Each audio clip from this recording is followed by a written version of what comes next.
Hi friends, economics का second video जिसके अंदर मैं क्वेश्चंस आपके साथ डिस्कस कर रहा हूँ और साथ ही साथ उसके आपको एक्सप्लेनेशन भी देता हूँ।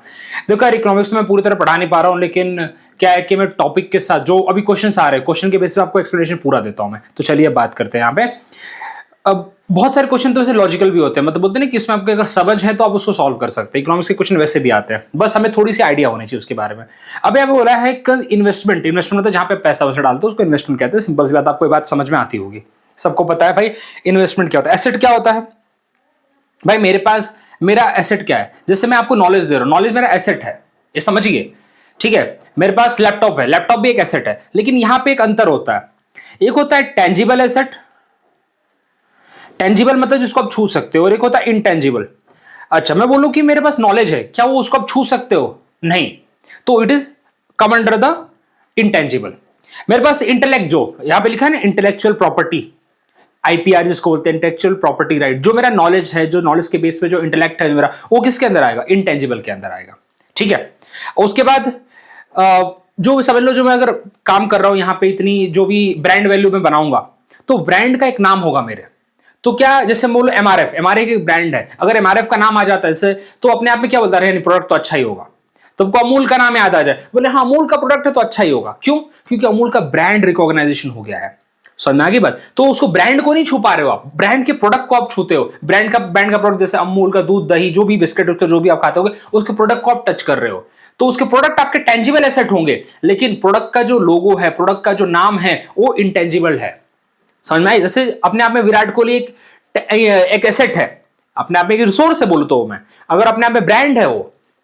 लेकिन तो बोलोगे वो तो भाई, तो कहीं भी अगर किसी भी चीज से अगर विराट कोहली एसोसिएट होता है, तो विच मींस दैट कि अपने आप में उस चीज की वैल्यू बढ़ जाती है, तो it become a intangible asset, ठीक है। जैसे ह्यूमन रिसोर्स होता है, तो उसी तरह से ब्रांड रिकॉग्नाइजेशन भी एक इनटेंजिबल एसेट है। यहां पे इनटेंजिबल की बात हो रही है ना, जिसको हम छू नहीं सकते, ये भी है, इंटेलेक्चुअल प्रॉपर्टी भी है। इन्वेंट्री, देखिए इन्वेंट्री का मतलब होता है जो आपके गोडाउन के अंदर, आपके सामान पड़े होते हैं, जिसको अभी तक बेचा नहीं गया अभी तक, उसको बोलते हैं भाई इन्वेंट्री, ठीक है। जो सेल के लिए रखे गए हैं, ठीक है, गुड्स हो गए, प्रोडक्ट हो गए, तो इसको आप छू सकते हो। यहां पे गुड्स और प्रोडक्ट जो अपने स्टॉक में रखा हुआ है, in the stock for the sale, तो इसको आप देख सकते हो, इसको छू सकते हो, पकड़ सकते हो, मतलब आपका ही माल है ना, कहने का मतलब। तो इन्वेंट्री क्या होगा? Inventory is a tangible asset. और mailing list of the client, अच्छा अब बोलोगे क्लाइंट की मेलिंग लिस्ट है, पहली बात तो क्लाइंट है, ठीक है। क्लाइंट आपके इनटेंजिबल एसेट्स हैं, बोलते ना कि मेरे कॉन्टैक्ट्स हैं, याद करिए, मेरे कॉन्टैक्ट्स हैं, मेरे इन्फ्लुएंस हैं, ये क्या होता है? ये क्या टेंजिबल एसेट है। बोलते ना लोग, अरे तू मेरे को जानता नहीं है, तो भाई तेरे को जानना भी नहीं, लेकिन पॉइंट ये है कि जो कॉन्टेक्ट्स की बातें कर रहा है वो क्या है? उसके इनटेंजिबल एसेट हैं। बहुत सारे लोगों को बोलते हैं ना कि अरे तू बस जा, मेरा नाम ले, काम हो जाएगा। तो जो उसका नाम लेने की बात कर रहे हो, तो उसके नाम की वैल्यू है। उसी तरह से जो उसके पास क्लाइंट का नाम है, वो क्या है? वो अपना एक रिलेशन उसके साथ उसने डेवलप कर रखा है, तो उसकी लिस्ट है, उसके पास है, जो भी है उसके पास, तो that is a intangible asset. वो टेंजिबल एसेट नहीं है, ओके, लेकिन इट्स एसेट। तो देखिए, तो यहां पे इंटेंजिबल की बात हो रही है, तो ब्रांड रिकॉग्नाइजेशन, इंटेलेक्चुअल प्रॉपर्टी तो आपको समझाई दिया मैंने, नॉलेज और इसकी बात हो रही है यहां पे। और तीसरा mailing list of the client, ठीक है। जैसे आपको बता दूं मैं, इसके लिए कस्टमर की लिस्ट होती है, बहुत सारे होते हैं ना कि अपना क्या बोलते हैं, हर एक कंपनी अपना एक कस्टमर की लिस्ट बनाती है, अपनी जो चीजें करती है, भाई किसको मैं अप्रोच करना है, क्या कराना है, ये सब चीजें, ठीक है। जैसे बैंक वाले अपने बनाते हैं, आपको बैंक वालों के कॉल आते रहे, देखिए सर क्रेडिट कार्ड है, तो उनके पास सब लिस्ट होती है। तो all this things I am talking about, okay. तो ऑल द, यहां पे पहला, तीसरा और चौथा, ये इंटेंजिबल एसेट है। टेंजिबल एसेट यहां पे क्या है? इन्वेंट्री। तो यहां पे कौन कितने ऑप्शन सही होंगे भैया? सी। तो उसको पढ़ के समझते रहते हैं हम लोग, we will understand it better. चलिए अगले क्वेश्चन पे चलते हैं। अच्छा, ये बहुत अच्छा क्वेश्चन है भैया, आपकी क्लास 11th का सब्जेक्ट है, वैसे मैं बता दूं इसके लिए, मैं क्लास 11th एनसीईआरटी जो इंफीरियर गुड, सब्स्टिट्यूट गुड, इसके ऊपर का कंसेप्ट है ना, वो यहां पे समझेंगे हम पूरी तरीके से। देखिए, consider the following statement, other thing remain unchanged, मतलब मार्केट में सब कुछ अनचेंज रखो, market demand for goods might increase. सुनिए जरा, market demand for goods might increase if the price of a substitute increases. अब सिंपल सी बात है, जरा सोच के देखो कि अगर आपका टी और कॉफी का एक एग्जांपल आपको लेके देता हूं मैं, ठीक है। देखो, जैसे मैं टी पीना पसंद करता हूं, मान के चलता हूं मैं, लेकिन टी के भाव डायरेक्टली बढ़ गए, तो मैं टी को किससे सब्स्टिट्यूट करूंगा? मैं टी को दारू से तो सब्स्टिट्यूट नहीं करूंगा ना, मैं टी को सब्स्टिट्यूट करूंगा कॉफी से। तो टी और कॉफी यहां पे एक दूसरे के सब्स्टिट्यूट प्रोडक्ट हो गए। समझ में आ रही होगी बात आपको? ठीक है, तो अगर टी का भाव बढ़ गया तो मैं कॉफी खरीदना चालू कर दूंगा मैं। तो देखिए क्या बोला यहां पे, other thing remain unchanged. Market में क्या हो रहा है सब हटा दो, लेकिन आपको सिर्फ टी और कॉफी पे ध्यान दो। टी और कॉफी एक दूसरे के सब्स्टिट्यूट है। खुद सोच के देखो कि एक दूसरे के सब्स्टिट्यूट प्रोडक्ट कौन से होते हैं। तुम बोलोगे ब्रेड एंड बटर, नहीं, ब्रेड एंड बटर सब्स्टिट्यूट नहीं है, एक दूसरे के कॉम्प्लीमेंट्री प्रोडक्ट है। ठीक है, और जैसे चाय और चीनी अगर बोल सकता हूं तो एक दूसरे के कॉम्प्लीमेंट्री हैं वो। जैसे उसके साथ हम जाते हैं, जैसे चीनी के भाव बढ़ेंगे तो चाय के भाव बढ़ ही जाएंगे, ये बात है यहां पे। लेकिन यहां पे बात हो रही है सब्स्टिट्यूट प्रोडक्ट की, कि मैं किसको कब किसके साथ रिप्लेस कर सकता हूं। कहने का मतलब भी है मेरा बात। ठीक है, तो देखिए कि अगर मेरे को चाय पीना पसंद है, चाय का भाव बढ़ गया, तो बोलूंगा यार चाय छोड़ो अब कॉफी पे आ जाते हैं, क्योंकि कुछ दिन कॉफी से काम चला लेंगे, हो जाएगा। तो देखिए भाई जैसे ही मेरा सब्स्टिट्यूट प्रोडक्ट का भाव बढ़ा, मैं दूसरे पे शिफ्ट हो गया। तो क्या बोला, अदर थिंग, तो मेरी देखिए अब कोई समझ गया कि चाय का भाव बढ़ा, सीधा मैं कॉफी पे शिफ्ट हो गया। तो जैसे ही कॉफी का सब्स्टिट्यूट किया चाय, चाय का भाव बढ़ रहा है कॉफी पे आ गया, कॉफी भाव बढ़ेगा चाय पे आ गया। तो जैसे ही एक सब्स्टिट्यूट का बढ़ेगा दूसरे पे शिफ्ट हो जाएंगे हम लोग, सीधी बात है। ये बात है यहां पे कहने का मतलब ये, तो पहला वाला आंसर तो सही होगा। अब कहने का मतलब क्वेश्चन क्या बोलता है, क्वेश्चन भी तो समझो कि किन किन चीजों की वजह से आपके किसी प्रोडक्ट का डिमांड बढ़ रहा है, बस इतना सोचो अभी। तो जो भी प्रोडक्ट होगा आपका, कभी कभी लोग भाई इसके साथ रोटी और ब्रेड के साथ भी कंपेयर कर लो, आटे का भाव तो बहुत इंटर रिलेटेड हो गया यहाँ पे। रोटी सॉरी अपना इसके साथ कर लो, चावल और गेहूं के साथ कर लो, रोटी और चावल के साथ। तो कभी कभी अगर आटे के भाव बहुत बढ़ गए तो तुम किस पे चले जाओगे, यार चावल खा लेते कुछ दिन, चावल से ही काम चल जाएगा। ऐसा होता है ना, बहुत टाइम पे आप देखते हो टमाटर के भाव बढ़ जाते हैं तो कुछ दिन आप टमाटर खाना कम कर देते हो। ठीक है, अब टमाटर का तो कोई सब्स्टिट्यूट है नहीं, कभी कभी लोग केचप केचप खरीद के बोले इससे ही काम चलाएंगे, टमाटर की चटनी ना बना के, तो ऐसे भी लोग करते डील। ओके, तो जैसे चिकन वाले क्या करते बताता हूं तुमको, जब चिकन के भाव बढ़ जाते तो क्या करते, कॉर्न डालना चालू कर देते उसके अंदर, ये सब करते हैं वो लोग, ये सब एक दूसरे के सब्स्टिट्यूट है। अब वो जैसे देखो अभी ये कुकिंग वाला जाता, अभी बहुत सारे और भी चीजें होती है यार सब्स्टिट्यूट के लिए, तो बस एक कुकिंग के लिए एग्जांपल बता रहा हूं क्योंकि बहुत बेसिक है जो चीजें हम यूज करते हैं। आप भी बता सकते हैं कौन कौन से एक दूसरे के सब्स्टिट्यूट प्रोडक्ट है, अगर एक का भाव बढ़ जाता है तो दूसरे पे शिफ्ट हो जाते हो आप लोग, ये बहुत ह्यूमन टेंडेंसी है हमारी। चलिए, price of the complementary increases, देखियो अगर कॉम्प्लीमेंट्री इंक्रीजेस होगा तो जरूरी नहीं है। ठीक है, जैसे यहां पे बोलूं मैं कि डिमांड ऑफ द गुड्स में इंक्रीज, बट यहां पे क्या है कि देखिए, क्योंकि अभी यहां पे कॉम्प्लीमेंट्री की बात करते हैं ब्रेड एंड बटर की, या जैम और बटर ले लो, कुछ तो भी लो, चीनी और चाय ले लो आप। जैसे चीनी का भाव बढ़ेगा तो चाय का भाव बढ़ जाता है। ठीक है, और जैसे तो देखो यहां पे एग्जांपल के तौर पे समझो कि अगर एक प्रोडक्ट का भाव बढ़ गया, जैसे ब्रेड एंड बटर की बात करो तो ब्रेड एंड बटर बहुत ज्यादा साथ में चलते हैं, ब्रेड एंड बटर। तो अगर बटर का भाव बढ़ रहा है तो तुम बोलोगे आखिरकार ब्रेड पे लगाने के लिए चाहिए, तो हम इसको इसका भी भाव मतलब एक तरह से हम उसका प्रोडक्ट खरीदना कम कर देंगे। बोले यार ठीक है यार, तुम बोलोगे नहीं हम तो जैम के साथ। बात यहाँ पे मैं उसकी बात करूं कि एक दूसरे के साथ जो इजीली कॉम्प्लीमेंट करने वाले जो प्रोडक्ट है ना, मिलने में खाने के साथ यहाँ पे रिलेट करा रहा हूं मैं, बट कहने का मतलब है कि अगर एक का भाव बढ़ जाएगा तो दूसरे की खरीदारी भी थोड़ी कम हो जाती है। तो यहाँ पे एक इसका सही आंसर नहीं होगा, क्योंकि यहाँ पे अपोजिट होगा। अगर एक का भाव बढ़ेगा तो दूसरे का भाव भी क्या हो जाएगा, दूसरे का प्रोडक्ट लेना लोग खरीदना कम कर देंगे, दूसरा प्रोडक्ट खरीदना कम कर देंगे। ठीक है, जैसे आप खुद सोचिए और कौन से कॉम्प्लीमेंट्री गुड्स हो सकते हैं आपके लिए जरा, जैसे इंक और कार्ट्रेज, अपना क्या बोलते हैं कार्ट्रेज और प्रिंटिंग। अब देखो अगर कार्ट्रेज के भाव बढ़ जाएंगे तो प्रिंटिंग का भाव बढ़ जाएगा ना, जेरॉक्स का भाव बढ़ जाएगा ना, सिंपल सी बात है। तो ये चीजें रिलेट करो, क्योंकि यहां पे हमें यहां पे क्या उन्होंने क्या बोला है, if the price of the complement increase, तो उस चीज का भाव बढ़ जाएगा तो उसका हम लोग सेवन करना कम कर देंगे। तो यहां पे गुड्स की डिमांड नहीं बढ़ेगी, गुड्स की डिमांड कम हो जाएगी। ठीक है, जैसे आप लोगों को एग्जांपल देता हूं मैं, अगर इंक का भाव बढ़ गया, इंक का भाव बढ़ गया तो भाई प्रिंटिंग का भाव भी बढ़ेगा, क्योंकि रिलेटेड है ना, इंक तो चाहिए प्रिंट करने के लिए। तो मैं कुछ दिन बाद क्या बोलूंगा, अरे एक काम करते प्रिंट का भाव बढ़ गया, जो चीज मैं जेरॉक्स कराता हूं उसको मैं लिख लूंगा। तो क्या होगा, डिमांड बढ़ा कि डिमांड कम हुआ, डिमांड कम हो गया उसका। तो ये दिस इज द, ये स्टेटमेंट यहां पे नहीं चलेगा। If the good is an inferior good and income of the consumer increases, देखिए inferior good मालूम है क्या होता है, देखिए केरोसिन हो गया, जो से जब आप गरीब रहे होंगे, जब आपके माँ बाप गरीब रहे होंगे तो गैस की जगह उन्होंने स्टोव यूज किया होगा। ठीक है, उन्होंने केरोसिन यूज किया होगा। उसके बाद जो पुरानी वाले साइकिल आती उसको यूज किया होगा, और क्या यूज किया होगा, बस यूज किया होगा, बोले कि हम बस से जाएंगे अभी। लेकिन जैसे ही पैसा आ गया, बोले बस नहीं, अब हम अपनी खुद की स्कूटी से जाएंगे, बाइक से जाएंगे, पैसा आ गया, स्टोव नहीं, अब गैस आ जाएगा, केरोसिन की जगह अब हमारा कुछ दूसरा यूज करेंगे। अभी पहले हम लोग यूज करते थे डालडा यूज करते थे, अब हम यूज करेंगे फॉर्चून ऑयल। तो देखिए जब आपका पैसा बढ़ेगा ना तो इंफीरियर गुड की डिमांड कम हो जाएगी। ये बहुत इनवर्स रिलेशन होता है। इंफीरियर गुड मतलब सस्ते गुड्स, दिमाग में रखिए, इंफीरियर गुड्स मतलब सस्ते गुड्स होते हैं। तो सस्ते गुड्स मतलब क्या है कि जब आपका पैसा कम होता है तब आप खरीदते हो ना। जब पैसा बढ़ेगा तो तुम बोलोगे क्या, अरे भाई हमारे लेवल के ऊपर बढ़ो अभी, समझे? तो तुम क्या बोलोगे, भाई सपोला ऑयल लेके आओ जिसके अंदर कोलेस्ट्रॉल फ्री हो, समझे? शुगर की जगह शुगर फ्री यूज करेंगे तुम लोग अभी। तो देखो, तो जैसे जैसे तुमको पैसा बढ़ेगा तो तुम्हारा इंफीरियर गुड का कंजम्पशन कम हो जाएगा। तो यहां पे क्या बोला, the good is an inferior good. तो इंफीरियर गुड की क्या डिमांड बढ़ रही है कि कम हो रही है? मेरा पैसा बढ़ेगा तो इंफीरियर गुड की डिमांड में कम कर दूंगा, तो ये अपोजिट चला जाएगा यहाँ पे, ठीक है? तो this will also not go. ये थर्ड सेकंड थर्ड गलत हो गया। ये तो प्राइस फॉल, ये तो बहुत सिंपल कंसेप्ट है। अगर किसी चीज का सामान का दाम ही कम हो गया तो मैं डिमांड बढ़ा ही लूंगा ना। अब खुद देखो, तो 1 और 4 डायरेक्टली जाएगा, 2 और 3 यहां पे अपोजिट है इसका। ये इकोनॉमिक्स की प्रॉब्लम है, मालूम है क्या? इकोनॉमिक्स को समझाना पड़ता है एग्जाम्पल के साथ, ठीक है? इसलिए मैं चाहता हूं कि कंसेप्ट के साथ बढ़े, बट यहां पे अब कंसेप्ट नहीं है तो मैं सोच रहा हूं कि पूरा समझाते हुए चलता हूं, आप चिंता मत करिए, कोशिश तो यही करूंगा मैं। The money multiplier in an economy increases with which of the following. देखिए मनी मल्टीप्लायर क्या होता है, आपको एक चीज समझा देता हूं मैं। जब मार्केट में पैसा आएगा, मार्केट में जब कैपिटल इन्वेस्टमेंट होगी, क्या होगी? कैपिटल इन्वेस्टमेंट होगी।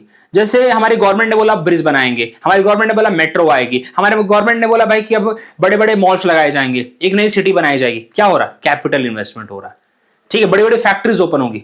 जब कैपिटल इन्वेस्टमेंट होगा तो मार्केट में पैसा आएगा, मार्केट में पैसा आएगा तो लोगों को जॉब मिलेगी, लोगों को जॉब मिलेगी तो क्या होगा?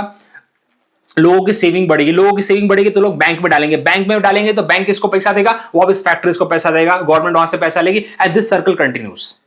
लेकिन एक थोड़ा प्रॉब्लम इसके साथ क्या होता है, जब मनी मल्टीप्लायर इफेक्ट हमें इकोनॉमी में देखने को मिलता है, जो इकोनॉमी हमारी ग्रो करती है, तो एक थोड़ा सा प्रॉब्लम आता है, वो होता है कि हमारा यहाँ पे इन्फ्लेशन भी बढ़ता है। तो ये थोड़ा एक फैक्टर साथ में चलता है। कभी भी जब ग्रोथ होगा तो इन्फ्लेशन बढ़ेगा, ये दिमाग, इन्फ्लेशन मतलब महंगाई, क्योंकि मार्केट में पैसा सबके पास आ रहा है ना, जिसको पता है पैसा कैसे कमाना है। तो देखिए अब money multipliers in economy increases with which of the following. अब इसके लिए देखो बहुत अच्छा खासा यहां पे आपको अंडरस्टैंडिंग चाहिए। कैश रिजर्व रेशियो मालूम है क्या होता है? देखिए यहां पे बैंक को दो चीज बोली जाती है रखने के लिए, एक होता है सीआरआर और एक होता है एसएलआर। सीआरआर उनको बोला, जैसे आपको समझिए आपकी मम्मी जैसे आप पैसा कमाने लगे, 100 रुपए आप कमाने लगे, तो 100 रुपए में से जो 20% है, मैं एग्जांपल के तौर पे समझा रहा हूं, सीआरआर एसएलआर के कंसेप्ट है, बैंकिंग से रिलेटेड है, बट समझो पहले 20 जो सो देखो सीआरआर क्या होगा, तो मम्मी ने बोला कि यार 20 रुपए रहेंगे ना, वो मेरे पास जमा रहेंगे, तेरे हमेशा के लिए जमा रहेंगे, हर महीने 20 रुपए मेरे पास फिक्स जमा हो जाने चाहिए। तो तुमने बोला ठीक है मम्मी 20 रुपए जमा कर दूंगा मैं, मतलब किसी भी हालत में, वो भी किस में? कैश में, कैश में, काइंड एंड में नहीं, कैश में। तो ये नहीं बोलेगा मम्मी आपको 20 रुपए का गिफ्ट देता हूं, नहीं कैश में चाहिए मुझे। तो तुमने बोला 20 रुपए, तुम्हारे पास कितने बचे? 80 रुपए, ठीक है। अब एक और कंसेप्ट, बोले 20 रुपए तो कैश में जमा होना चाहिए, और कुछ और 20-25 रुपए, चलो मान लेता हूं 25 रुपए किस में होना चाहिए? उसको तू कैश में रखना चाहे तो कैश में रख, उसको तू अकाउंट में रखना चाहे तो अकाउंट में रख, उसको तू काइंड में रखना चाहे तो काइंड में रख, उसको तू बॉन्ड में रखना चाहे तो बॉन्ड में रख, उसको तू गोल्ड में रखना चाहे तो गोल्ड में रख, लेकिन अगेन 25 रुपए तेरे पास से निकल जाने चाहिए। तो कहने का मतलब है बैंक, अब मेरे पास इसमें से 25 माइनस कर दो, कितना बचा?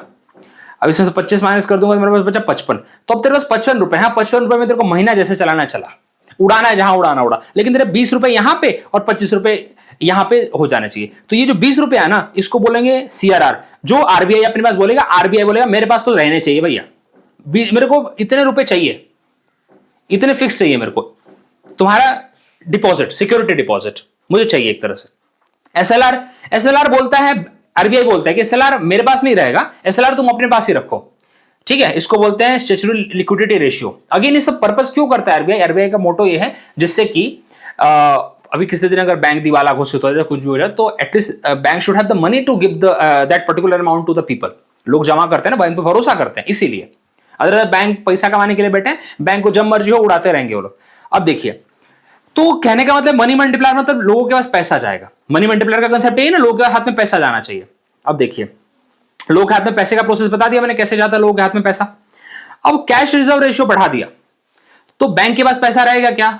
बैंक तो भाई कैश रिजर्व रेशियो आपने बढ़ा दिया, पहले 10% था, आपने 15% अगर कर दिया, तो बैंक के पास कम पैसा बचा इन्वेस्ट करने के लिए। तो ये क्या होगा? ये मल्टीप्लायर इफेक्ट को रिड्यूस करेगा, मल्टीप्लायर इफेक्ट को बढ़ाएगा नहीं, तो ये तो स्टेटमेंट हटा दो।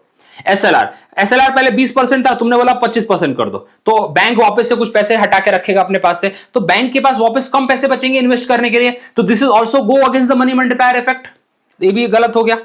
Increase in the banking habit of the people, ये देखिए ये एग्जैक्ट आंसर है। तुम बोलोगे ये कैसे, ये तो तुम लोगों से जोड़ रहे हो। देखो हमारे यहाँ के लोगों की आदत होती है कि वो बैंक में पैसा ना रख के अपने जेब में पैसा रखते हैं, घर में पैसा रखते हैं, जमीन के अंदर रखते हैं, तिजोरी में रखते हैं, वो पैसा ग्रो नहीं होता है फिर।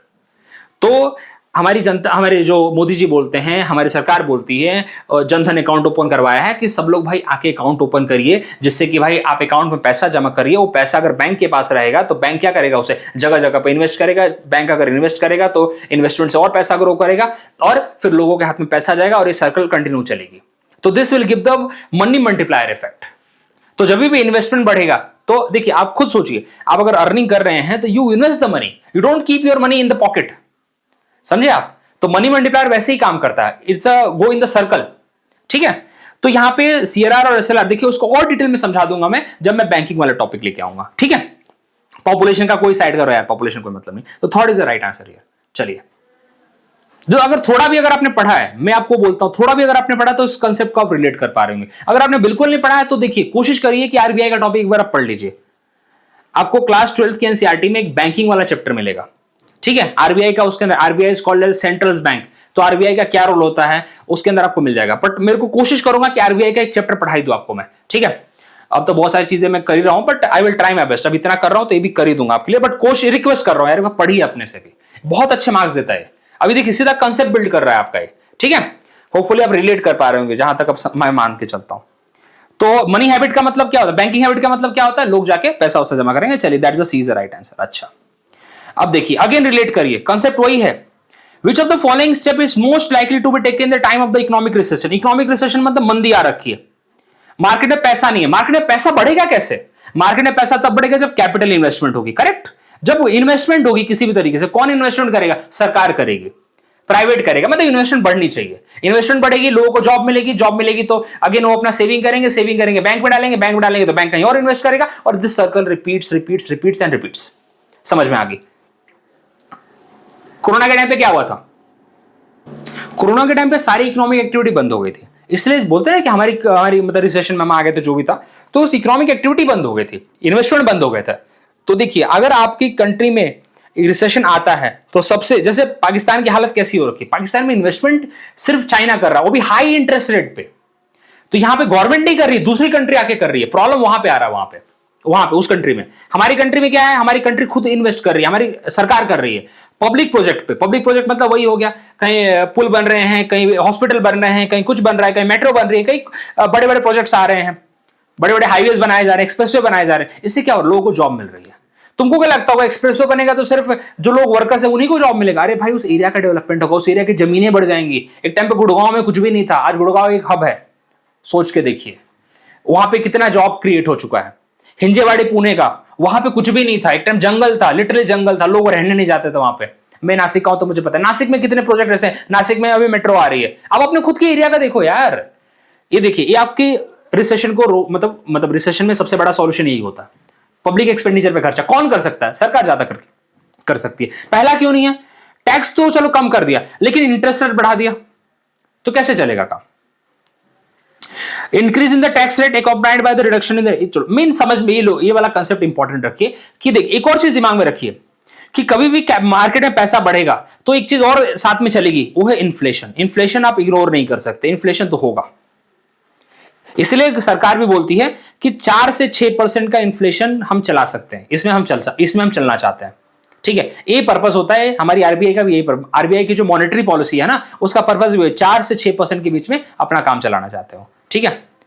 4 प्लस माइनस मतलब मिला के 6 तक चलेगा, 4 और 6 के बीच में काम चल जाएगा हमारा, उस पर वो लोग काम कर रहे हैं। और इसलिए गवर्नमेंट और आरबीआई के बीच टसल चलता है। गवर्नमेंट फिजिकल पॉलिसी में बोलती है ये दे दो वो दे दो, आरबीआई बोलता है इसको मैनेज कैसे करें हम लोग। तो गवर्नमेंट की फिजिकल पॉलिसी होती है और आरबीआई की मॉनेटरी पॉलिसी होती है, उसमें थोड़ा बहुत पंगा चलता रहता है। चलिए आगे बढ़ते हैं।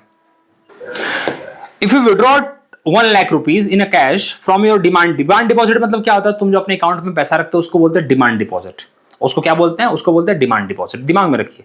फिक्स डिपॉजिट क्या होता है? जिसको आप टाइम, उसको जैसे फिक्स डिपॉजिट का एक और नाम है टाइम डिपॉजिट। जैसे आप बोलते हो ना 10 साल के लिए, 20 साल के लिए, 15 साल के लिए जब आप किसी पैसे को जमा करते हो तो उसको बोलते हैं टाइम डिपॉजिट। ठीक है, तो डिमांड डिपॉजिट की बात हो रही है यहां पे। At your bank the immediate effect. Immediate effect पहली बात तो इकोनॉमी में तुरंत आपको देखने को कहीं नहीं मिलता। इमीडिएट इफेक्ट बहुत कम आपको देखने को मिलेगा, उसका लॉन्ग टर्म इफेक्ट आपको देखने को मिलेगा। जैसे कोरोना का लॉन्ग टर्म इफेक्ट अभी भी लोगों को देखने को मिलता है। इकोनॉमी में अभी भी कोरोना का इफेक्ट है, इसको इग्नोर नहीं किया जा सकता। ठीक है, इमीडिएट इफेक्ट तो देखने को मिला ही मिला, लेकिन वैसे इतनी बड़ी महामारी थी तो उसका इफेक्ट तो देखने को मिलेगा ना। अब यहां पे बात करते हैं 1 लाख रुपया मैंने निकाल के, तो निकाल के क्या किया मैंने? तो यहां पे क्वेश्चन दिया, इट क्या किया भाई? It immediate effect on aggregate money. देखिए एग्रीगेट मनी सप्लाई का मतलब मालूम है क्या होता है? एग्रीगेट मनी सप्लाई का कंसेप्ट है, इसका लिख लीजिए। एग्रीगेट मनी सप्लाई क्या होता है? मनी इन हैंड, मेरे हाथ में कितना पैसा है, plus demand deposit, demand DD बोलता हूं, डिमांड डिपॉजिट, इसको बोलते हैं एग्रीगेट मनी सप्लाई। और money is a flow concept and जितने भी आपके टेंजिबल एसेट्स होते हैं, जैसे कि आपको बोलूं मैं, आपका घर हो गया, आपकी प्रॉपर्टी हो गई, उसको बोलूंगा स्टॉक कंसेप्ट। आपको मैंने कल समझाया था, अगर मेरा वीडियो देख रहे हैं तो आप रिलेट कर पा रहे होंगे। इकोनॉमिक्स ऐसे समझिए आप थोड़ा। ठीक है, इतना आपके लिए सीरियस एंड के लिए बहुत ज्यादा हो जाएगा जितना मैं पढ़ा रहा हूं, उसके बाहर लिटरली मुझे नहीं लगता कुछ आना चाहिए। ओके, इतना भी अगर आपने कर लिया ना, it will be more than enough. इस बात की गारंटी मैं चलो ले लेता हूं अभी। ठीक है, तो तुमको पढ़ाऊंगा भी अच्छा खासा, समझा के पढ़ाऊंगा। तो देखिए क्या होगा, अगर आपने पैसा निकाल लिया 1 लाख रुपया, तो 1 लाख रुपया तुरंत क्या इफेक्ट करेगा? It will leave unchanged. तुरंत थोड़ी कोई इफेक्ट डालेगा वो। तुमको लग रहा है भाई मार्केट में 1 लाख रुपया मनी सप्लाई सीधा बढ़ जाएगी, अरे नहीं भाई, वो सीधा पहले भी थी वो। ठीक है, it will not give a immediate change, so it will leave unchanged. चलिए अब देखो यहाँ पे, अच्छा 5 ईयर प्लान के क्वेश्चंस काफी आते हैं। आपको बोला भी था मैंने कि 5 ईयर प्लान को आप इग्नोर मत करिए, 5 ईयर प्लान आपको करना है मतलब करना है। वैसे आपको बता रखा था मैंने, कल भी काफी चीजें डिस्कस हुई थी 5 ईयर प्लान के ऊपर। From the second 5 year plan, पहली बात सेकंड 5 ईयर प्लान का ईयर याद रखिए, 1956 से लेके 1961, महालनोबिस प्लान बोलते हैं इसे। इसमें पर्पस क्या था? हमारा जो फैक्ट्रीज थी इसके ऊपर काम करने की बात थी। आपको याद करिए, राउरकेला स्टील प्लांट हो गया, बोकारो स्टील प्लांट हो गया, अपना देखो दिमाग, भिलाई स्टील प्लांट हो गया, इसी टाइम के बने हैं, इसी टाइम के बनाए गए हैं वो सारे के सारे। ठीक है, there was a public sector में ज्यादा, वो भी फैक्ट्री तो बनेगी लेकिन किस में? पब्लिक सेक्टर वाले बनेंगे, पब्लिक सेक्टर और हैवी इंडस्ट्री के ऊपर काम किया जाएगा, ये उनका टारगेट था।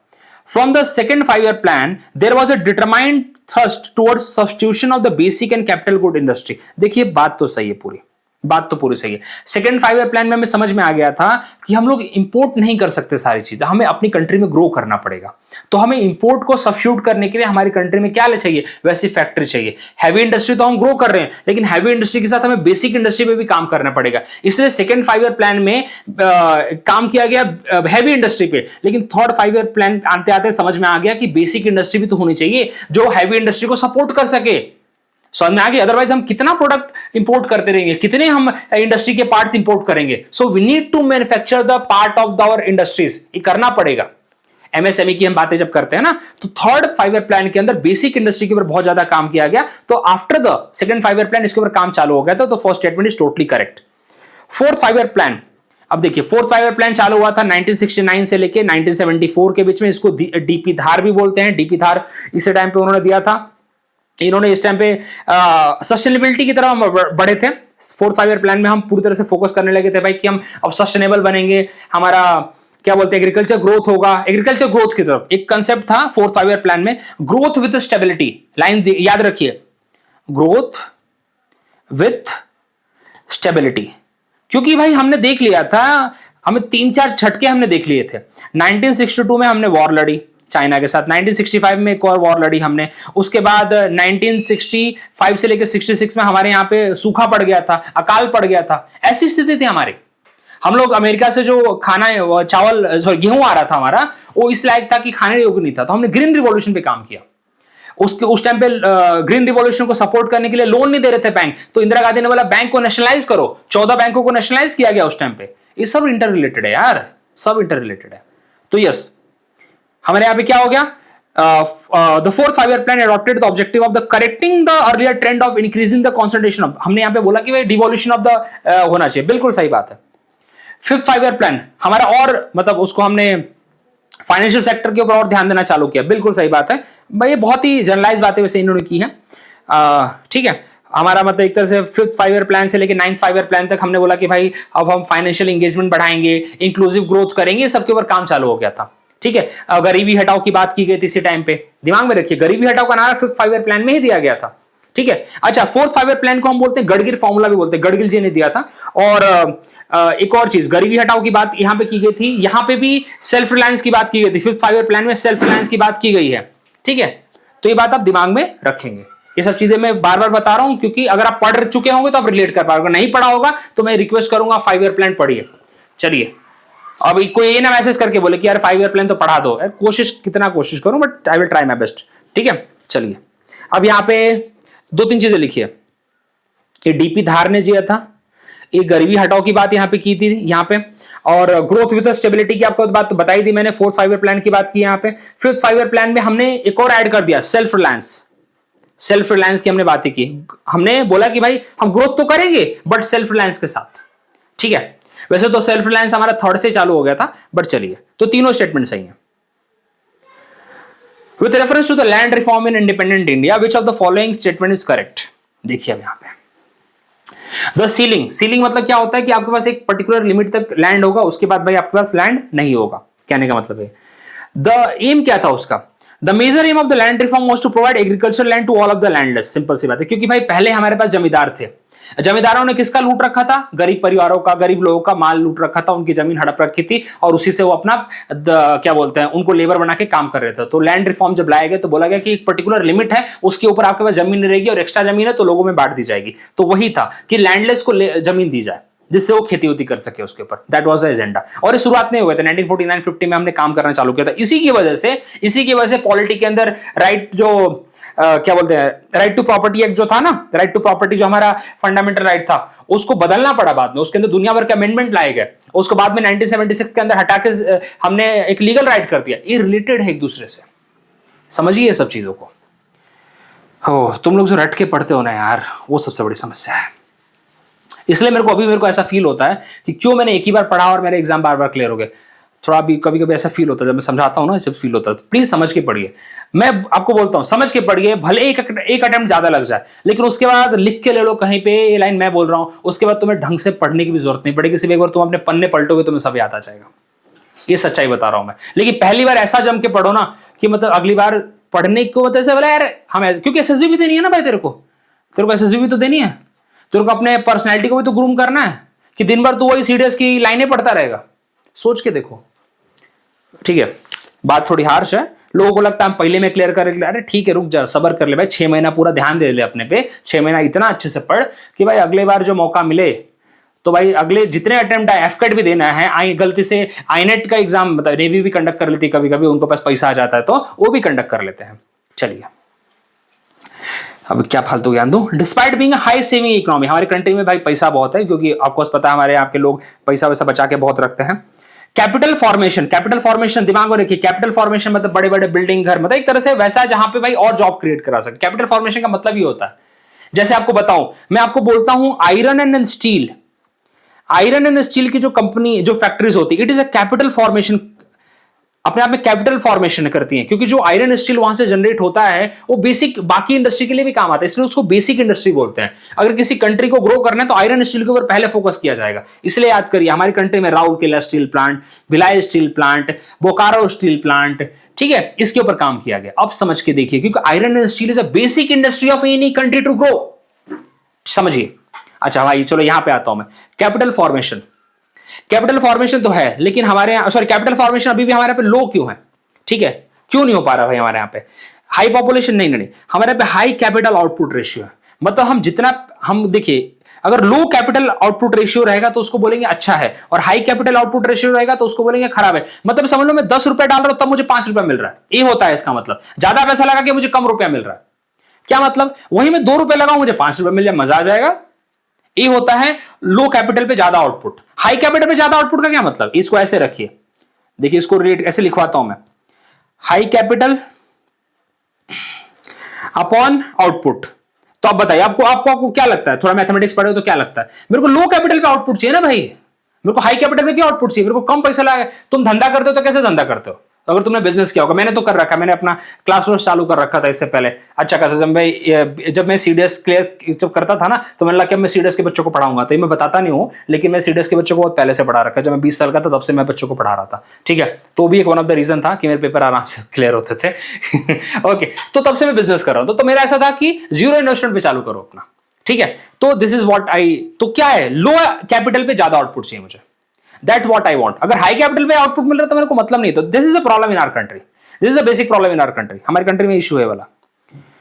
चलिए, the main objective of the 12th 5-year plan देखिए, inclusive growth and poverty reduction, inclusive and sustainable growth, sustainable and inclusive growth to the, देखिए इस सीधी लाइन है, faster, sustainable and the more inclusive growth. पता नहीं 10वीं बार exam में आ चुका होगा, 10वीं बार एग्जाम में आ रखा होगा कि 12th 5-year प्लान का भाई ऑब्जेक्टिव क्या है। तो it is the objective is faster, sustainable and more inclusive, more पे ध्यान दीजिए, ठीक है। और ईयर क्या था इसका, 2012 से लेकर 2017 तक था, फिर मोदी जी आ गए, फिर हट गया वो। चलिए, economic growth in a country x, कोई भी कंट्री XYZ, लेट से कोई भी कंट्री है, ठीक है, विल नेसेसरली, अब बताइए इकोनॉमिक ग्रोथ कब होगा, खुद देखिए इकोनॉमिक ग्रोथ कब होगा, जब कैपिटल फॉर्मेशन होगा। समझ में आई बात, अब रिलेट कर पा रहे हो तुम इकोनॉमिक ग्रोथ कैसे होता है। There is a technical progress in the world economy, अरे वर्ल्ड इकोनॉमी से गैप तेल लेने, वर्ल्ड इकोनॉमी में तो कैपिटल सॉरी टेक्निकल प्रोग्रेस हो रही है, पाकिस्तान में हो रही है क्या, पाकिस्तान में हो रही है क्या बताओ, श्रीलंका में हो रही है क्या बताओ, नाइजीरिया में हो रही है क्या बताओ, नहीं हो रही है, क्योंकि उनकी कंट्री में ग्रोथ नहीं हो रही। जैम्बिया में इतना अच्छा कॉपर का सोर्स है, जैम्बिया में नहीं हो रही ग्रोथ, बताओ, क्योंकि कंट्री के अंदर कैपिटल फॉर्मेशन नहीं हो रही है। तो वर्ल्ड गया साइड में, वर्ल्ड गया तेल लेने, मेरे को क्या है, अच्छा पॉपुलेशन ग्रोथ हो रहा, अच्छा बांग्लादेश में तो हो रही पॉपुलेशन ग्रोथ, बांग्लादेश में उस लेवल पे क्यों नहीं ग्रोथ है भाई। वैसे तो हमारी भी कंट्री कहीं पीछे हो जाती है, बट कहने का मतलब है कि किसी कंट्री में ग्रोथ कराएं तो कंट्री में कैपिटल फॉर्मेशन। अब मेरे हिसाब से तुमको कोई पूछे कि कैपिटल फॉर्मेशन क्या होता है, तो अगर तुम लोग नहीं बता पाए तो फिर लानत है, मेरे पे लानत है फिर, ठीक है, मुझे डूब मरना चाहिए, फिर बोल देना, मुझे चुल्लू भर पानी लाके दे देना अगर तुम कैपिटल फॉर्मेशन ना समझ पाए हो अभी तक तो, ठीक है। चलिए, किसी भी कंट्री की ग्रोथ करें, कैपिटल फॉर्मेशन इंडस्ट्री लगाओ, कैपिटल फॉर्मेशन बड़े बड़े हॉस्पिटल बनाओ, बड़े बड़े इंडस्ट्री यार्ड बनाओ, बड़े बड़े स्पेशल इकोनॉमिक जोन बनाओ, पोर्ट बनाओ, ये होते हैं कैपिटल इन्वेस्टमेंट। मेट्रो बनाओ, तुमको कैसे नहीं, ट्रांसपोर्ट पर अच्छा करो, ये होता है कैपिटल फॉर्मेशन, ठीक है। तुम बोलोगे राम मंदिर, हाँ राम मंदिर भी बनाओ, ठीक है, क्यों, अरे राम मंदिर बनाने से उस एरिया का इकोनॉमिक ग्रोथ नहीं होगा तो क्या होगा भाई। पहले तुम, जो लोग बोलते हैं ना राम मंदिर बनाने से ग्रोथ होगा कि नहीं, मैं उन सब नालायकों को बोलना चाहता हूं कि भाई तुमने हिस्ट्री पढ़ी ही नहीं है। हिस्ट्री में एक मंदिर पहले कल्चरल सेंटर हुआ करते थे, इकोनॉमिक का सेंटर हुआ करते थे पहले मंदिर, मंदिर के आसपास मार्केट लगा करता था, मार्केट मंदिर के आसपास पूरे इकोनॉमिक सेटअप हुआ करते थे। ये जो आजकल की जेनजी जनरेशन है, जिसको अनपढ़ गवार, जिनको समझ में नहीं आता, सब लोग इंडस्ट्री में नहीं आके काम कर रहे हैं, बहुत सारे लोग उससे एसोसिएटेड होते हैं। सो अंडरस्टैंड दिस, जब कभी अगर कोई कुछ बन रहा है तो सोच के देखो उस एरिया का ग्रोथ हो रहा है कि नहीं हो रहा है। अगर नहीं हो रहा है तो फिर कुंभ मेला लगा, क्या कुंभ मेला कल कितने, मतलब यार, तो मैं तो अपने पॉलिटिशियन को थोड़ा बोलता हूं अनपढ़ गवा रहे हैं, अलग फालतू की बकवास करते हैं। मानता हूं थोड़ा बहुत मिसमैनेजमेंट मानता हुआ होगा यार, इतना बड़ा मेला है, तुम्हारे घर पे तुमको एक पार्टी मैनेज करने को दे तो तुमसे होता नहीं हो, तो बड़ी चीज है, ठीक है, उस पर मैं नहीं जाता हूं, that is not my part to tell right now, उतना लेवल पे नहीं पहुंचा हूं मैं। लेकिन क्या उस एरिया में इकोनॉमिक ग्रोथ नहीं हुआ उसकी वजह से, क्या उस एरिया में लोग क्या बोलते हैं, रिक्शे वाले ने नहीं कमाया, क्या उस एरिया के होटल्स वालों ने नहीं कमाया, क्यों, अब समझ में आ रहा तुम्हें। उस एरिया में बहुत सारे कैपिटल फॉर्मेशन, बहुत सारे जो पगडंडिया, बहुत सारी चीजें बनी है उस एरिया में, वो क्या टूट जाएंगे तुरंत, वो वैसे का वैसा रहेगा, अब ग्रोथ होगा उसके ऊपर, that is called capital formation. हो चलो आगे बढ़ते हैं। नेशनल इनकम क्या होती है भाई कंट्री की, एक साल के अंदर कितना कंट्री के अंदर सर्विस का ग्रो हुआ और कितना उसके अंदर हमारा क्या बोलते हैं गुड्स एंड सर्विसेज का ग्रो हुआ है, उसकी मनी वैल्यू क्या है, that is called this national income, उसको बोलते हैं, ठीक है। चलिए आगे बढ़ते हैं, बहुत सिंपल था ये, आपको क्लास देखो मैक्रो इकोनॉमिक्स, पूरा अभी तक मैं जो पढ़ा रहा हूं सब मैक्रो इकोनॉमिक्स से आ चुका है। पहला क्वेश्चन थोड़ा सा अकाउंट्स का था, जो मैंने इनटेंजिबल और टेंजिबल की बात की, बाकी सारा का सारा क्लास 12th की एनसीईआरटी में मिल जाएगा। अब यार थोड़ा सा ना उतना कम टाइम है मेरे पास कि मैं उसको कोट करता जाऊं कि कहां से ले रहा हूं मैं, अगर तुम थोड़ा पढ़ रहे होगे तो तुम रिलेट कर पाओगे। और मैं बोलूंगा एक संदीप गर्ग कर देखो यार, बुक की फोटो भेज दूंगा तुम लोग के लिए, मैं टेलीग्राम पे बुक की फोटो भेज दूंगा, प्लीज परचेस कर लेना अगर तुम्हें सीडीएस को अच्छे से क्लियर करना है, एक वन टाइम में करना है। अगर तुम सीएपीएफ भी देना चाहते हो और तुम्हारा क्या पता मन ना भरे तुम आईएएस भी देना चाहते हो, तो मैक्रो इकोनॉमिक्स तो बहुत इंपॉर्टेंट है। आगे बढ़ो। हाँ, इंक्लूसिव गवर्नेंस, इंक्लूसिव गवर्नेंस चाहिए भैया मेरे को। अब इंक्लूसिव गवर्नेंस की जब मैं बात करता हूं, मतलब सबको जोड़ना है, सबको बैंकिंग फैसिलिटी से जोड़ना है, बस सब दुनिया भर की भाई हर जगह पे ग्रोथ की बातें करनी है, सबको भाई मोबाइल चलाना आ जाना चाहिए, सबको बैंकिंग आना चाहिए, सबको सर्विसेज के बारे में पता होना चाहिए, गवर्नमेंट सर्विसेज सब तक पहुंचनी चाहिए, ये होता है इंक्लूसिव गवर्नेंस। गवर्नेंस के अंदर पार्टिसिपेशन होना चाहिए, this is all the part of the inclusive governance. अच्छा, तो इन्होंने बोला नॉन बैंकिंग फाइनेंशियल कंपनी को बैंकिंग करने दो। देखो ये कोई मतलब नहीं है। नॉन बैंकिंग फाइनेंशियल कंपनी मतलब जैसे बजाज फाइनेंस हो गया, मुथूट फाइनेंस हो गया, ठीक है, ये सब क्या होते हैं? Non banking. ये लोग लोन तो दे सकते हैं, लेकिन ये लोग अपने यहाँ पे डिमांड डिपॉजिट नहीं करवा सकते। डिमांड डिपॉजिट मतलब यहाँ पे जाकर अकाउंट ओपन नहीं कर सकते कि भाई मेरा यहाँ पे 50 रुपए का खाता खोलो, यहाँ पे 100 रुपए का खाता खोलो, ये लोग नहीं करवाते। ये लोग कंपनी एक्ट के अंदर आते हैं, 1956 का कंपनी एक्ट के अंदर ये लोग आते हैं। ये लोग आरबीआई एक्ट के अंदर नहीं कवर है, ठीक है। अगर आपने तो वहां पे फिक्स डिपॉजिट कर रखा है, अगर आपने वहां पे फिक्स डिपॉजिट कर रखा है, तो आप लोग ये इंश्योरेंस नहीं देते हैं लोग आपको कि हम आपका पैसा डूबने नहीं देंगे। बैंक आपको इंश्योरेंस देता है कि आपका कुछ भी हो जाए हम आपको पैसा आपको इंश्योर करेंगे। मैक्सिमम वो लोग 5 लाख का इंश्योरेंस आपको देते हैं। ये होता है सब बैंकिंग में, यहां पे नहीं होता है सब चीजें। आपको एक डिफरेंस बिटवीन बता दूंगा, चिंता मत करिए। अब यहां पे आज नहीं ऐड कर पाया मैं, लेकिन एक क्वेश्चन बहुत बार रिपीट होता है, नॉन बैंकिंग फाइनेंशियल। ये तो सीडीएस एनडीए में बहुत पुराना क्वेश्चन है, नॉन बैंकिंग फाइनेंशियल कंपनीज क्या होती हैं बता दूंगा और डिटेल में बता दूंगा, ठीक है। चलिए, तो इसका मतलब नहीं है, कोई मतलब नहीं कि भाई नॉन बैंकिंग को आप बैंकिंग कर रहे हैं तो उसका कोई लेन देन नहीं है। हमारा पर्पस क्या है कि भाई डिस्ट्रिक्ट प्लानिंग कमेटी बनाओ, डिस्ट्रिक्ट प्लानिंग कमेटी से भाई डिस्ट्रिक्ट लेवल पे ग्रोथ कराओ।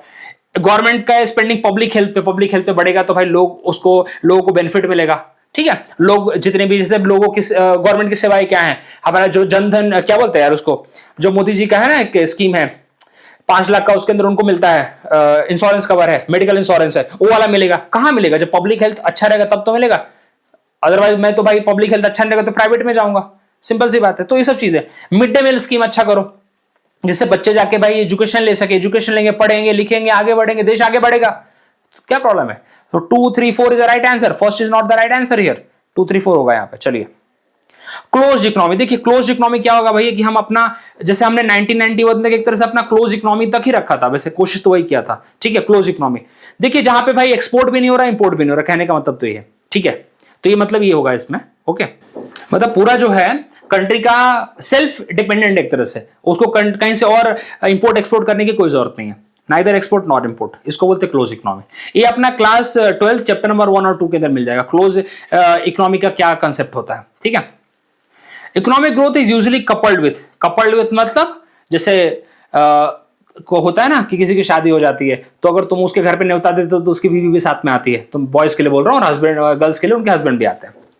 मतलब तुम आओगे तो तुम्हारे साथ कभी कभी बच्चों के तो बच्चे भी आते हैं। जैसे आजकल मेरे दोस्त बोलते हैं कि भाई शादी अगर बहुत सारे दोस्तों की शादी हो गई है तो बोलते हैं यार अब इनके घर पे न्योता देंगे तो भाई हमारी शादी में तो ये लोग इनके बच्चे भी आएंगे, अब तो मतलब खर्चा बढ़ेगा हमारा। मतलब क्या होगा कि एक के साथ एक फ्री आएगा, कहने की बात है।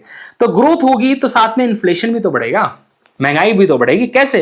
इकोनॉमिक ग्रोथ होगी, लोगों के हाथ में पैसा आएगा, लोगों के हाथ में पैसा आएगा तो भाई जैसे एग्जांपल के तौर पे जब इस 7th पे कमीशन आया था जमीन के भाव और बढ़ गया था, 8th पे कमीशन आएगा और बढ़ेंगे। मतलब कहने का मतलब क्या है कि लोगों के हाथ में पैसा आएगा तो भाव चीजों के बढ़ते रहेंगे, दिस इज कॉल्ड इन्फ्लेशन, ठीक है। स्टैगफ्लेशन देखो, हाइपर इन्फ्लेशन तो जिम्बाब्वे जैसी कंट्री, पाकिस्तान जैसी कंट्री में देखने को मिलता है, अलग मतलब ऐसा ना होता, खतरनाक। आटे चावल का भाव इतना खतरनाक है।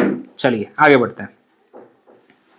हाँ ये बहुत अच्छा क्वेश्चन है, बहुत अच्छा क्वेश्चन है भाई। गवर्नमेंट का इंक्लूसिव ग्रोथ, अब देखिए इंक्लूसिव ग्रोथ समझ लो तुम, क्या सेल्फ हेल्प ग्रुप को प्रमोट नहीं करेंगे? बिल्कुल करेंगे। सेल्फ हेल्प ग्रुप जैसे गांव के लेवल पे 10 महिलाओं ने अपना ग्रुप बना लिया, पैसा एक दूसरे के पास जमा कर रही हैं, 10 ने अपने नाम पे अकाउंट ओपन कर लिया और 10 ने लोन ले लिया, अपना डेयरी फार्म चालू कर लिया, अपने सिलाई की कुछ सुविधाएं चालू कर ली, अपने साड़ी की दुकानें चालू कर ली। ये होता है सेल्फ हेल्प ग्रुप, एसएचजी बोलते हैं। क्लास 10th के अंदर इसके बारे में दे रखा है। तो बिल्कुल इंक्लूसिव ग्रोथ का एक अच्छा एग्जांपल है। गांव लेवल पे उन्होंने कुछ कितने सारे जो होते हैं डेयरी फार्म चालू कर लेते हैं, अपनी महिलाएं दूध, आपके एग्जाम अमूल भी तो उसी का एग्जांपल है यार। अमूल कोऑपरेटिव सोसाइटी बन गया इतना बड़ा, वो ऐसे ही ग्रो हुआ था। प्रमोट द माइक्रो स्मॉल, अभी देखिए एक चीज और, micro small and medium enterprises के लिए मेरे आपको पोस्ट पे मेरे टेलीग्राम चैनल पे एक चीज मैंने शेयर कर रखी। इसका अभी इन लोगों ने कैपिटल इन्वेस्टमेंट और इसका प्रॉफिट मेकिंग, इसके स्टैंडर्ड्स इन्होंने चेंज कर दिए। एग्जाम में क्वेश्चन आने का पूरा चांस है, आपको बता दूंगा मैं। राइट टू एजुकेशन एक्ट, देखिए right to education act inclusive growth का ठीक है पार्ट है, बिल्कुल है। ऑफकोर्स ये बात है बच्चे पढ़ेंगे, ठीक है, बट एग्जैक्ट तो नहीं जाता है पूरा इसके साथ, बट रिलेटेड है। अभी भी थोड़ा दुख हो रहा मुझे कि जाएगा कि नहीं जाएगा इसके साथ। आपको जाना ही चाहिए यार। एजुकेशन एक्ट में तो ऑफकोर्स बंटे मिल स्कीम, बच्चे पढ़ेंगे, ग्रो करेंगे, सबका फायदा है, सबका ग्रोथ, हाँ बिल्कुल सबका विकास। चलो हाँ, ये बहुत खतरनाक क्वेश्चन है, इसको समझाना पड़ेगा। चलो, मेल डाउन, अच्छा नहीं, रोना वेना नहीं है, मेल डाउन की बात हो रही है। रिसेशन, रिसेशन क्या होता है, पहले रिसेशन की बात करते हैं। देखिए, रिसेशन की बात यहाँ पे हो रही है जब, तो रिसेशन स्टॉक प्राइजेस से रिलेटेड नहीं है, पहली बात दिमाग में रखिए। Recession is any how not related with this. अगर हमारी जीडीपी 2 कंटिन्यूअस क्वार्टर में, आपको बताओ 4 क्वार्टर होता है, दारू के नहीं रे बाबा, 4 क्वार्टर होते हैं 3-3 महीने के, एक मतलब जनवरी से लेके मार्च, मार्च से लेके फिर जून, ऐसा चलता है ना, तो 4 क्वार्टर होते हैं उस तरीके से। अगर 2 कंटिन्यूअस क्वार्टर में हमारी जीडीपी ग्रोथ अगर नीचे जा रही है तो मैं बोलूंगा रिसेशन में है हम लोग, सीधी बात है। 2 क्वार्टर, 2 कंटिन्यूअस क्वार्टर, दिमाग में रखो, 2 कंटिन्यूअस क्वार्टर में अगर मेरी जीडीपी फॉल हुई है, जीडीपी ग्रोथ फॉल हुई है, तो बोलूंगा कि भाई मैं रिसेशन में आ गया हूं। ठीक है, ये मान के चलिए। उसके बाद हमको तो पता भी नहीं चलता हम जैसे लोगों को। Okay, slow down. देखिए, स्लो डाउन किससे रिलेटेड है, ग्रोथ से रिलेटेड है कि आपके कंट्री का ग्रोथ, जैसे कि कोविड के टाइम पे हमारा कंट्री क्या हुआ था, स्लो डाउन पे आ गया था, धीरे ग्रो हो रहा है लेकिन धीरे ग्रो हो रहा है। ये नहीं बोला कि बिल्कुल ठप पड़ गया, ग्रो हो रहा है, जैसे पहले 8% से हो रहा है, अब 7% से हो गया, तो भाई 7% 1% कम आया ना, तो स्लो डाउन हुआ है। कहीं 6% हो जाता है तो धीरे हो गया। मेल डाउन होता है स्टॉक प्राइजेस से। मेल डाउन किससे एसोसिएटेड है, अपने ये सारे के सारे रीजन यहां पे कंबाइन होते हैं और उसकी वजह से स्टॉक मार्केट अगर नीचे गिर जाता है, that is called male down. ठीक है, तो ये ऐसे रिलेट करिए। चलिए आगे बढ़ते हैं। इंक्लूसिव ग्रोथ, अरे भाई कौन से 11 5 ईयर प्लान से डज नॉट इंक्लूड, बताइए भाई। 11 5 ईयर प्लान का जो ऑब्जेक्टिव था, जो अपना 2000 कब से कब तक था, 7 से लेके 2011-12 तक था। अब यहाँ पे एक चीज और बताता हूं मैं, एक हमारे सीएपीएफ में क्वेश्चन आया था, नेशनल ग्रीन ट्रिब्यूनल का फॉर्मेशन 2010 में हुआ है। मैं बहुत इंपॉर्टेंट चीज बता रहा हूं, रिपीटेड क्वेश्चन है। नेशनल ग्रीन ट्रिब्यूनल का 2010 में फॉर्मेशन हुआ है, बना है। एग्जाम में एक क्वेश्चन आया था कि कौन से 5 ईयर प्लान के दौरान बना है, तो 11 5 ईयर प्लान के टाइम पे बना है, 2007 से लेकर 2012 के बीच में था। क्वेश्चन बता रहा हूं, सुनते रहिए। इन्होंने किस पे ध्यान देने की बात नहीं की भैया, तो देखिए उन्होंने बोला है कि कैपिटल मार्केट पे जरूरी नहीं, मतलब ये जरूरी नहीं है कि भाई कैपिटल मार्केट पे पूरा फोकस करना है, ये सारी चीजें, पॉवर्टी पे ध्यान दो, गवर्नमेंट अपॉर्चुनिटी, एम्प्लॉयमेंट अपॉर्चुनिटी पे ध्यान दो, जेंडर इनइक्वालिटी, तो कैपिटल फॉर्मेशन एग्जैक्ट यहां पे फोकस नहीं था, लेकिन बाकी चीजें थी। तो that's why C is not the correct answer as per the 11 5 year plan. ठीक है, मतलब डायरेक्ट यहाँ पे इसका कैपिटल फॉर्मेशन से, कैपिटल मार्केट से लेन देन नहीं था। चलिए, in the context of the India's 5 year plan, a shift in the pattern of the industrialization with lower emphasis on the heavy industry and more on the infrastructure, एक कब से चालू हुआ? देखिए चालू हो गया हमारे, I think if I am not wrong, ये 4th 5 ईयर प्लान से इन्होंने चालू कर दिया था। ठीक है, नहीं 4th नहीं, सॉरी 4th पे तो अभी भी लोग इंपोर्ट पे थे, सॉरी माय मिस्टेक। ये उन्होंने 6 से चालू कर दिया था, 6 से चालू कर दिया था, जो 1980 से लेके 1985 तक था, 6 से चालू कर दिया था। उन्होंने फोकस था भैया, अब अपने इंफ्रास्ट्रक्चर पे तो, सॉरी अपने इंडस्ट्री पे तो बहुत फोकस कर लिया, अब बाकी चीजें भी तो इंडस्ट्री के साथ डेवलप होनी चाहिए, तो it will grow with that.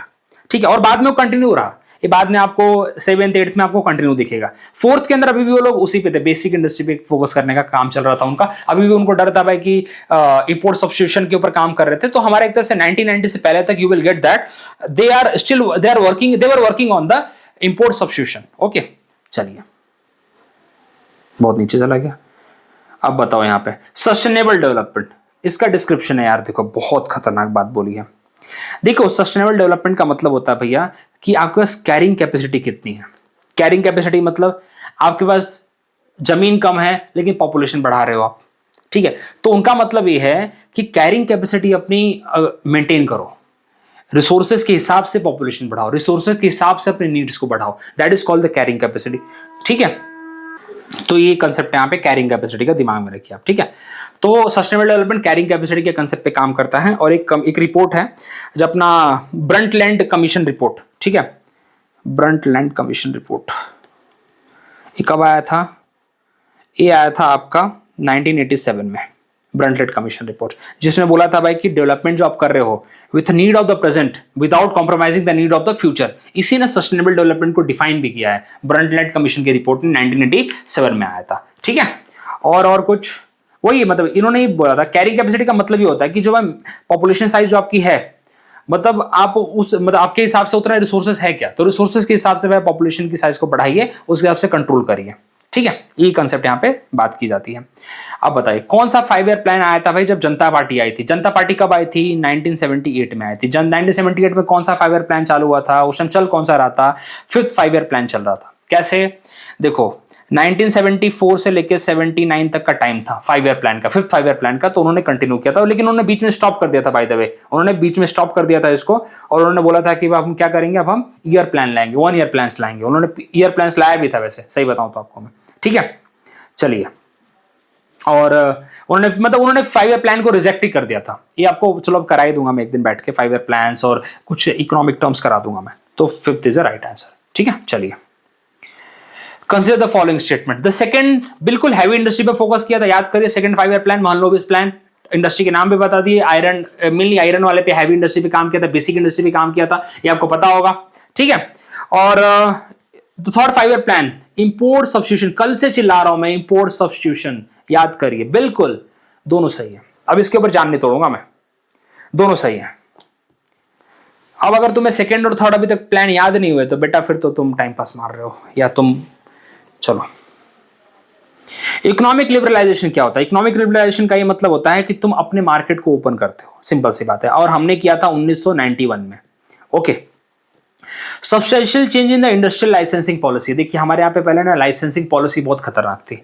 कैसे कि एक तो ये था कि गवर्नमेंट ही सिर्फ अपना ओपन कर सकता है, और दूसरा क्या था भाई कि अगर प्राइवेट को ओपन करना है तो they need to take the licence. उस टाइम उसको बोलते थे लाइसेंस राज बोलते थे उस टाइम पे, ठीक है। पहले हमारा पॉलिसी था, देखिए 1991 से पहले 2-3 वर्ड दिमाग में रखो। 1991 से पहले हमारी इनवर्ड लुकिंग पॉलिसी थी, inward looking policy, inward looking policy. मतलब हम लोग अंदर की ग्रोथ के बारे में देख रहे थे, हम ये देख रहे थे कि भाई हमें बाहर के साथ कॉम्पीट करना है, क्या करना, हमें, हमारी बहुत इंफीरियर सोच थी उस टाइम पे, ठीक है। हम लोग एक और कंसेप्ट पे काम करते थे, इंपोर्ट सब्स्टिट्यूशन। 1991 से पहले हमारा यही था, एक कोटा सिस्टम चालू था, कोटा सिस्टम।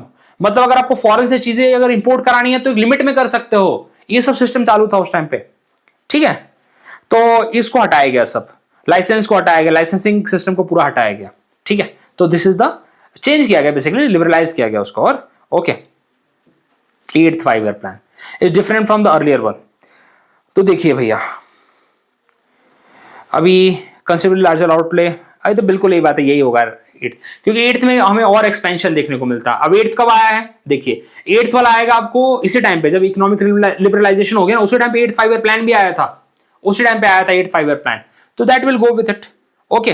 तो it has a larger outlay as compared to the earlier plan. 1992 से चालू हुआ था इसका, ओके। तो डेफिनेटली सिंपल सी बात है, ओके। कुछ और तो नहीं बचा, चलो आगे बढ़ते हैं। Which of the following 5 year plan India recognize human development as a core development effort? Human development के यहाँ पे ओवर उन्होंने बात की, बताइए 7th है कि क्या है? तो देखिए इसका आंसर आपको मिल जाएगा, if I am not wrong, if I am going with it, इसका आंसर आपको मिलने वाला है 8th मिलेगा आपको, ठीक है। तो बाकी चीजें एक बार आप देखते रहिए। और हम WTO का हिस्सा कब बने? हम बने 1995 में। अच्छा एक और चीज बताता हूं आपको मैं, चलो अगली वीडियो में बताऊंगा मैं। एक डिफरेंस है, इंपेरेटिव प्लानिंग क्या होती है और इंडक्टिव प्लानिंग क्या होती है। इंडक्टिव प्लानिंग, दोनों के बीच में डिफरेंस वीडियो आता है एग्जाम में, ठीक है। सो मिलते हैं अगले वीडियो में, तब तक के लिए टाटा बाय बाय। और अगली वीडियो आती रहेगी, तुरंत ही आ जाएगी, ज़्यादा टाइम नहीं लगेगा, ओके।